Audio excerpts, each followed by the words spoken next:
여러분 안녕하세요. 그동안 잘 지내셨어요? 네, 오늘은 4주차 식품위생 및 법규를 시간입니다. 오늘 수업 진행은 3주차에 수업한 내용을 요약해 보도록 하고요. 그리고 오늘 수업 내용인 세균성 식중독과 독소형 식중독에 대해서 공부를 하도록 하겠습니다. 그리고 여러분들이 수업에 들어가기 전에 제가 안내 말씀을 드리도록 하겠습니다. 수업 자료는 우리 학과 홈페이지 커뮤니티 제 연구실 그 방에 올려놨으니까 그거를 사용하시면 되겠고요. 수업이 시작되기 전에 한번 읽어보시고 수업에 동영상 강의를 들으시면 훨씬 이해가 잘 될 것으로 생각이 듭니다. 그리고 두 개 중에 또 하나의 자료는 여러분들이 수업 시간에서 배운 거를 다시 한번 우리 그 현장에서 어떻게 해야 되는지 그런 내용을 제가 넣었으니까 그 내용을 읽어보시고 그리고 또 거기에 질문도 넣었습니다. 그러니까 여러분들이 공부한 내용을 그 질문지에 답을 써보시면 어떤 내용이 중요한 내용인지를 여러분들이 알 수 있을 것입니다. 그러니까 여러분들이 중간고사 보실 때 이 질문의 내용만 잘 공부를 하셔도 시험 준비가 저절로 될 것입니다. 그러니까 여러분, 그러면 오늘 수업을 시작하도록 하겠습니다. 우리 지난주에 배운 수업 내용은 어떤 내용이었냐면은 식품의 그 부패에 대해서 배웠죠. 변질. 예, 네, 변질이라고 얘기하는 게 맞죠. 그래서 식품이 어쨌든 그 고유의 그 색깔과 향기와 맛이 저하되어서 이게 이상한 냄새가 나거나 맛이 나거나 또는 모양이 이렇게 안 좋게 되는 것을 우리가 변질이라고 얘기를 했습니다. 그래서 변질 중에는 부패, 변패, 산패가 있는데 이 부패라고 하는 것은 어떤 식품이 변하는 거예요? 단백질이 주 성분으로 되어 있는 식품이 어떤 상태에서 혐기성 세균에 의해서 분해돼서 아미노산으로 형성이 돼가지고요. 생성돼서 계속해서 이게 암인과 암모니아로 되면서 악취가 나게 되는 것을 얘기를 합니다. 그래서 우리가 단백질 썩은 거는 굉장히 악취가 심하게 나죠. 그래서 우리가 이거를 부패라고 얘기를 하고요. 변패라는 것은 어떤 거냐면 어떤 식품이에요? 탄수화물과 지방 성분을 가지고 있는 식품이 미생물의 작용을 받아서 변질되어 식용을 할 수 없는 상태가 되는 것을 우리가 변패라고 얘기를 하고 있습니다. 탄수화물 식품이 주성분으로 가지고 있는 식품이 변하는 것을 변패라고 얘기를 했고요. 산패라고 하는 것은 이제 지방이 유지가 방치되면서 산화되는 거죠. 공기와 만나면서 이게 이제 그 변화를 가져오게 되는데요. 그래서 우리 이거를 흔히 쩐내가 난다라고 이렇게 얘기를 합니다. 그러면은 이제 쩐내가 난다는 것은 어떤 것이냐면 가사화물이 되어서 그 산화에서 가사화물이 형성이 되어서 그 향기와 맛도 뭐 끈적임이 변하게 되는 거죠. 우리가 흔히 보는 것들이 이제 들기름에서 많이 나타납니다. 그래서 기름을 오랫동안 두게 되면은 이 기름이 쩔은 냄새가 나면서 약간 끈끈하기도 하고 맛도 이상하게 돼서 우리가 먹을 수 없는 상태에 이렇게 되죠. 근데 우리가 실질적으로 산패를 우리 그 이 미각을 통해서 또는 후각을 통해서 알게 되었을 때는 굉장히 많은 산패가 진행된 것입니다. 그래서 요즘은 단체급식에서 그 산화도를 측정해가지고 가산화 물가를 측정해가지고 그 기름을 사용하지 않게 됩니다. 어떤 경우냐면은 튀김 기름을 이제 한 번 쓰고 버리려면 굉장히 아깝기 때문에 그래서 두세 번 사용하는데 이때 가산화 물가를 측정해서 그 사용할 수 있는 범위 내에 들었을 때 다시 한번 사용하고 그렇지 않았을 때는 폐기 처분하게 됩니다. 그래서 우리가 튀김집에서 먹는 그런 치킨들이 이렇게 산패된 지방인 확률이 높기 때문에 여러분들이 그 튀긴 그 닭이라든가 닭고기라든가 이런 데서 이상한 냄새가 나면은 기름에 문제가 있다고 보시면 되겠습니다. 그 다음에 미생물 작용이긴 하나 우리 몸에 좋게 되어 있는 것을 우리는 발효되었다라고 이렇게 얘기를 합니다. 그래서 콩을 발효시켜서 먹는 된장이나 간장, 청국장이 여기에 해당이 되고요. 김치, 채소를 양념을 해서 발효시켜서 먹는 것이 김치가 되겠고요. 쌀을 발효시켜서 먹는 것이 이제 그 술이 되겠고, 떡 중에서는 증편이라고 하는 것이 그 쌀가루에다가 막걸리를 넣어서 발효시켜서 만든 음식이라고 할 수가 있습니다. 찐빵도 역시 그 밀가루를 발효시켜서 만든 식품이라고 되겠습니다. 그래서 우리가 와인도 역시 발효식품이고 치즈도 발효식품인 거죠. 그래서 어떤 식품을 재료를 사용했건 이게 미생물의 작용을 받았을 때 우리는 발효에 의해서 만든 식품이다 이렇게 얘기를 하고 있고요. 우리 민족이 특히 발효 음식이 발달되었다라고 얘기를 하고 있습니다. 그래서 식품의 변질이 오는 데 있어서는 미생물, 효소, 수분, 온도, 산소에 의해서 변화가 온다고 얘기를 했고요. 그 다음에 광선이나 금속도 변화의 원인이 된다고 말씀을 드렸습니다. 이렇게 해서 이제 그 변화가 된 것 중에 사람 몸에 해롭게 되는 것을 식중독이라고 얘기하는데요. 식중독에는 감염성 식중독과 독소형 식중독, 알레르기성 식중독이 있다고 말씀을 드렸습니다. 그 다음에 화학물질에 의한 식중독이 있고요. 우리가 그 농약이라든가 어떤 그 소독물질에 의해서 이렇게 식중독이 일어날 수도 있는데 이런 거는 화학 약품에 의해서 일어나는 경우죠. 그래서 화학물질에 의한 식중독 말씀드렸고요.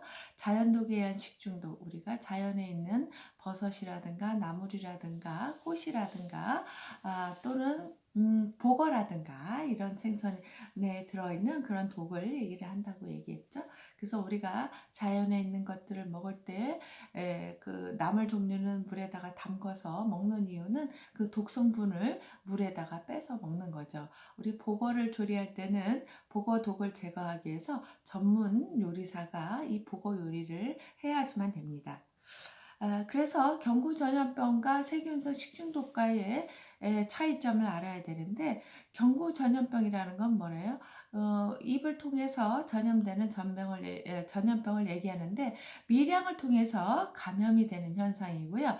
이거는 2차 감염이 가능하다고 얘기를 했고 잠복기 기간이 길고 거의 예방하기가 어렵다라고 말씀드렸고요. 음료수로 인해서 감염이 될 수 있다.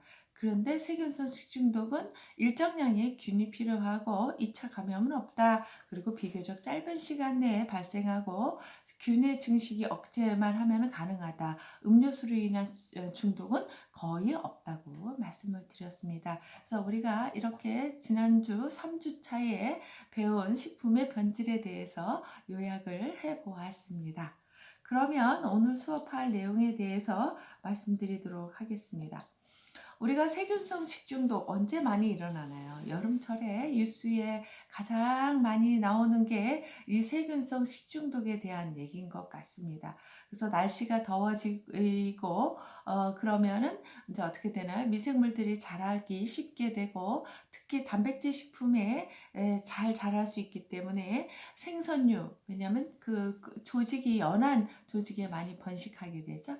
그래서 이런 생선류에 많이 이제 발생되기도 합니다. 그런데 생선류뿐만이 아니라 계란, 쇠고기, 가금류, 우유에 주로 서식하게 됩니다. 이 균에 감염되면 복통, 설사, 구토, 발열, 위장 장애가 생기게 되죠. 배가 아프고 설사가 나고 열이 발생된다는 것입니다. 그래서 최근 5년간 보게 되면은 식중독의 75%가 여름철인 8월에서 9월에 많이 발생되고 이렇게 살모넬라 식중독을 예방하기 위해서는 재료의 조리법이나 보관에 각별히 주의가 필요합니다. 그래서 살모넬라는 열에 약하기 때문에 계란, 가금류, 육류 중에 중심 온도가 살균 온도인 75도씨 이상에서 1분 이상 충분히 가열해야 된다 이렇게 되는데요. 중심 온도라고 하는 것은 어떤 것이냐면 고기 덩어리를 이렇게 쳤을 때 고기 덩어리의 가장 중앙부에 온도계를 꼽아서 이 온도를 측정하게 됩니다. 우리가 물에 끓이면은 물이 100도지 이 그 식품이 100도는 아니거든요. 튀김을 할 때도 마찬가지입니다. 그래서 밖은 기름의 온도는 180도, 200도까지 막 올라가지만 이 중심 식품의 중심 온도는 그렇게 올라가지 않거든요. 그래서 그 여름철 그 튀김이라든가 뭐 이런 조리할 때는 중심 온도를 반드시 체크해 가지고 몇 도씨인지를 확인을 하게 됩니다. 그리고 특히 뼈나 근육에 달리 그 뼈나 근육과 달리 이렇게 에, 에, 열전도가 낮습니다. 뼈가 붙어 있는 부분은요. 그래서 뼈가 붙어 있는 고기를 익힐 때는 충분히 더 오랫동안 끓여 먹는 것이 좋고요. 또 계란과 알 가공품 등은 살모넬라 식중독 발생 우려가 높기 때문에 취급과 보관에 보다 주의를 해야 됩니다. 계란 등 난류 구입 시에는 균열이 없고 냉장으로 보관된 상태의 계란을 구입하고 산란 일자를 꼼꼼히 확인하는 것이 중요하죠. 우리가 계란에 의해서 우리가 전염병이 일어날 수 있기 때문에 요즘은 그 계란의 산란 일자, 알을 낳은 일자를 꼭 표시하게끔 되어 있습니다. 그래서 계란은 냉장고에 보관할 때 2주 내지 4주 내에 먹는 것이 좋고요. 계란을 만진 후에는 비누나 손 세정제로 깨끗이 씻는 것이 중요합니다. 그래서 흐르는 물에 몇 초간 씻어야 되냐면 30초 이상 깨끗이 씻어야 되죠. 왜냐하면 달걀 껍데기에도 이 살모넬라균이 붙어 있습니다. 그래서 닭이 살모넬라균에 감염된 닭이 알을 낳게 되면 달걀 껍질에 그 살모넬라균이 붙어 있는 경우가 많기 때문에 그 계란을 만졌다면 반드시 그 다음 요리를 할 때는 손을 씻는 것이 중요합니다. 예, 그래서 이제 감염형 식중독에 대해서 알아보도록 하겠습니다. 그래서 이 감염형 식중독이라고 하는 것은 원인균 자체가 식중독의 원인이 되는 경우입니다.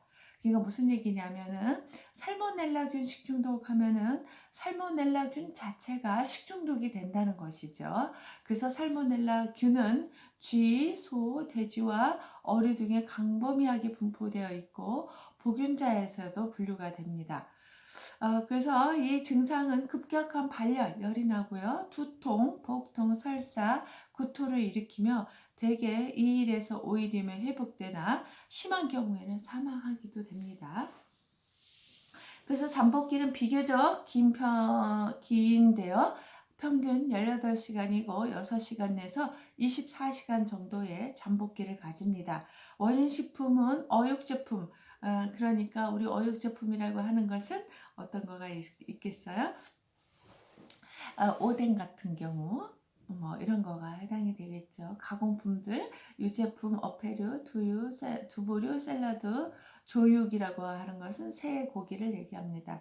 또는 알 등에서 원인식품이 되는 경우가 있습니다. 예방대책은 도축검사 설정, 식육의 위생적 관리, 쥐, 파리, 바퀴 등의 구제가 필요합니다. 살모넬라균은 열에 약하기 때문에 60도씨에서 얼마? 15도에서 20분간 사멸하게 되면은 끓이게 되면은 균이 죽게 됩니다. 그래서 이 살모넬라 식중독을 예방하려면 잘 가열을 하는 것이 중요하다고 할 수가 있겠습니다. 그 다음에 장염비브리오 식중독입니다. 이 장염비브리오 식중독 여름철에 많이 보고됩니다. 그래서 바닷가에서 회를 먹고 식중독에 걸렸다 하면은 장염비브리오 식중독일 확률이 높습니다. 그래서 비브리오균은 해수의 세균으로서 일종으로 3%의 염분이 있는 물에서도 얘가 성장을 하게 됩니다. 그래서 아포가 없는 강균으로서 편물을 하나 가지고 있다. 꼬리가 가지고 있다는 뜻이 되겠습니다. 그래서 얘는 바닷물에서도 자라는 균이 되겠습니다. 그래서 증상은 급성 위장 증세로서 복통, 구토, 설사 및 혈변을 하거나 이질이나 콜레라와 비슷한 증상이 나타납니다. 그래서 2일에서 3일이면 회복되죠. 예, 저도 작년 비브리오 식중독에 걸려본 적이 있는데요. 굴을 먹고 이 식중독에 걸렸습니다. 그래서 굴을 먹었는데 그 다음날 이제 배가 아프면서 화장실 들락거리고 막 어떻게 할 수가 없습니다. 그래서 배가 너무 아파가지고 병원에 갔는데 이 장염비브리오 식중독이라고 얘기를 했습니다. 그래서 균을 갖다가 분리를 해서 어떤 식품이 원인이 됐는지를 우리가 알게 되죠. 그래서 우리가 단체 급식소에서 조리를 할 때는 반드시 그 1인분을 담아서 냉동실에 적어도 48시간 이상 보관합니다. 왜 그러냐면 식중독 사고가 일어났을 때 원인균이 어디서부터 왔는가를 찾기 위해서 단체 급식소는 1인분을 반드시 담아서 48시간을 보관했다가 폐기 처분하죠. 왜냐하면 대부분 식중독이 한 2일이면 나타나기 때문에 2일 정도 보관하는 것이죠. 그래서 잠복기는 대부분 이제 8시간에서 20시간이고 평균 12시간 전후로 나타나게 되는 것이 이 장염비브리오 식중독이 되겠습니다. 그래서 장염비브리오 식중독의 원인이 되는 식품은 이제 어패류가 주되며 가열조리된 해산물이나 침체류에서도 원인이 되며 조리기구, 용기, 행주 등 2차 감염의 오염이 일어날 수가 있습니다. 그래서 그 생선을 요리하는 그런 횟집 같은 데는 굉장히 위생을 철저하게 해야 되는 거죠. 그래서 우리가 그 생선을 다루는 도마와 행주가 따로 있어야 되는 거죠. 그래서 우리가 그 생선을 조리한 다음에 잘 씻든지 살균을 하지 않고 채소를 썰었을 경우에 2차 오염이 일어나서 식중독 사고가 일어날 확률이 높게 되는 거죠. 그래서 그 예방책은 살모넬라 경우와 비슷하나 특히 여름철에 어패류를 생식하지 않는 것이 이 장염비브리오 식중독을 예방하는 방법이라고 말씀드리겠습니다. 다음은 병원성 대장균 식중독입니다. 병원성 식중독은요, 건강한 사람이나 병원성 대장균이라는 그 말 자체는 뭐냐면 건강한 사람이나 동물이 장내에 살고 있는 균을 대장균이라고 얘기합니다. 대장 속에 살고 있기 때문에 대장균입니다. 그래서 그 자체가 병원성이 문제가 되기보다는 대장균이 있다고 하면은 다른 균이 많다는 것을 알 수가 있습니다. 그렇기 때문에 여름철에 호텔이라든가 단체급식소 또는 식당에 가서 위생검사를 하게 되는데요. 이때 대장균 검사를 합니다. 예. 그래서 대장균이 몇 마리 들었다 이런 것들을 뉴스에서 많이 나오게 되는데요. 이 대장균이 들어있다고 하는 것은 결국은 무엇이냐? 다른 균들이 오염될 수 있을 수가 있다. 그렇기 때문에 식중독 위험성이 높다고 보는 것입니다. 그래서 대표적인 균으로서 대장균을 검사합니다. 또는 물이 오염이 됐는지로 알 수가 있습니다. 물이 깨끗한 물을 사용하지 않았을 때도 이 대장균이 발견되기도 하거든요. 그래서 병원성 대장균은 열이 나고 설사를 하고 구토를 하게 됩니다. 그래서 2, 3일이면 회복되는 증상이 있고요. 잠복기는 10시간 내에서 24시간이고 원인 식품은 살모넬라나 식중독과 비슷합니다. 그래서 예방 대책은 동물의 배설물이 오염원으로 함으로 분변 오염이 되지 않도록 주의한다. 그래서 우리가 깨끗한 물을 사용을 해야 되고 그 다음에 또는 잘 씻어서 요리를 해야지만 이 병원성 대장균 식중독을 예방할 수가 있겠습니다. 그래서 이렇게 감염형 식중독들은 균 자체가 원인이 되기 때문에 이 원인을 제거하는 방법, 그래서 살모넬라 식중독은 60도씨에서 15분 정도 가열하는 방법, 장염비브리오 식중독은 이제 끓이거나 아니면 생으로 먹었을 때 2차 감염이 일어나지 않도록 조리도구 잘 깨끗이 하시는 것이 중요하고, 병원성 대장균은 이 균이 발견됐다는 것은 병원성 세균의 오염 여부의 지표가 된다. 그래서 우리가 식품을 갖다가 깨끗하게 제조되었는지 아닌지를 알아보는 것 중에서 병원성 대장균 검사를 하고 있다고 말씀드렸습니다. 네, 잠시 쉬었다가 오겠습니다. 잠시 쉬세요.